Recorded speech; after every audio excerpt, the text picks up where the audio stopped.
ఎప్పుడు ఓట్లు వేయని వాళ్ళు ఎక్కడో అమెరికాలోను దుబాయ్లోను వలస జీవితాలు వలస కార్మికులుగా జీవితాలు వెళ్ళిపోయి ఒక 40,000 ఎప్పుడో వస్తే చాలా ఇంటికి పంపించుకునే వాళ్ళు కూడా 50, 60, 1.5 లక్ష రూపాయలు ఖర్చు పెట్టుకొని, వాళ్ళు పెద్ద డాక్టర్లు కాదు, ఐటీ ఉద్యోగాలు కాదు, చిన్న చిన్న సూపర్వైజర్లు, రవాణాలో పనిచేసే కార్మికులు, డ్రైవర్లు, వాళ్ళు వచ్చి 40, 70,000 ఖర్చు పెట్టి మరి ఓట్లేసి వెళ్ళారు ఇక్కడికి. దయచేసి ఇవి చాలా బలంగా మీరు గుర్తించాలి. నేను లేకపోతే పార్టీ ఏమవుద్ది అని చాలామందికి ఉంటుంది. దయచేసి అలా అనుకోకండి. ఏమవుద్ది, పార్టీ నడుస్తుంది అంటే ఎలా ఉంటుందండి? ఇప్పుడు జనసేన లేకపోతే భారతదేశ రాజకీయ చరిత్ర ఆగిపోద్దా? పవన్ కళ్యాణ్ లేకపోతే భారతీయ రాజకీయ చరిత్ర ఆగిపోతే ఆంధ్రప్రదేశ్ రాజకీయాలు ఆగిపోతాయి. దీన్ని నేనేం చేస్తాను, ఒక అవకాశంగా తీసుకోవాలి ప్రజలకు సేవ చేయడానికి తప్ప నేను లేకపోతే పాలిటిక్స్ లేవు, నేను లేకపోతే అసలు వీళ్ళు ఎలా గెలుస్తారు. కాలం చాలా చాలా గొప్పది. ఇలా విర్రవీగిన వాళ్ళకి 11 సీట్లతో పరిమితం చేసిన వాళ్ళకే అంతుంటే మరి అలా మనలో ఉండి భయపెట్టేవాళ్ళు కానీ భయభ్రాంతులు చేసేవాళ్ళు, రౌడిజం చేసేవాళ్ళు మీరెంతో కూడా ఆలోచించాం. ఇంకా నేను చాలా తెగించి వచ్చాను. ఒక పార్టీ నేను నడుపుతున్నానంటే చాలా చాలా తెగించుంటే తప్ప ఒక పార్టీని నడపలేను. నేను కమిటెడ్గా ఉన్నానంటే నా వెనక ప్రతిరోజు చెప్తాను, సరదాగా చెప్పను. నేను 24 గంటలు బతకడానికి నేను ఉంటాను, అంతకుమించి నా దగ్గర భవిష్యత్తు కూడా పెద్ద ఆలోచించను. నేను అలా అంత బలంగా నేను ఉండబట్టే ఈ రోజున జనసేన ఆంధ్రప్రదేశ్ 5 కోట్ల మంది ప్రజలకి భూతం అవ్వడమే కాకుండా ఎన్డీఏ కూడా బలం అయిపోయింది, మనం గెలిచిన అన్ని సీట్లు. అంటే ఇవన్నీ ఎందుకు చెప్తున్నానంటే నేను అంత తెగించి ఉన్నాను నా దేశం కోసం, నా సమాజం కోసం.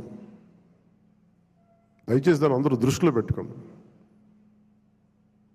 ఎవరైనా సరే ఇలాగ మనలో భయపెట్టేవాళ్ళు, రౌడిజం చేసేవాళ్ళు, విర్రవీగేవాళ్ళు కూడా ఒకటే మాట ఏంటంటే, నా వెనక నాలాగా కమిటెడ్గా ఏ స్వార్థం ఆలోచించని జన సైనికులు, వీర మహిళలు అనేక మంది ఉన్నారు.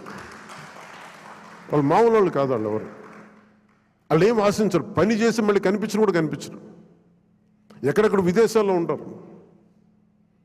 మొన్న వెళ్తే మన అంబానీ గారి మ్యారేజ్కి వెళ్తే జాతీయ ఛానల్ ఆజ్ తక్ అని వీళ్ళు ఇదే చెప్తున్నారు, మీరు భారతదేశానికి మీరు చేసింది మామూలు కాదు, మీరు సనాతన ధర్మాన్ని బలంగా నిలబెట్టారు. అంటే మీరు సినిమాల్లో ఉండి సూపర్ స్టార్డమ్ సాధించి రాజకీయాల్లో మలుపు తిప్పే రాజకీయం చేసి ఇవన్నీ తగ్గి మీరు నిలబడగలరు చూసారా. అందుకు మిమ్మల్ని ప్రేరణగా తీసుకోవాలని చెప్తా ఉంటే నేను చెప్పాను, ఇది గొప్పగా నేను మాట్లాడట్లేదు, కానీ నేను ఇంత బాధ్యత నేను నడిపిస్తున్నానని చెప్తున్నాను. అది సో ఇలాంటి నాకు దయచేసి క్రమశిక్షణ రాహిత్యంతో దయచేసి నాకు తలపోట్లు తీసుకురాకండి.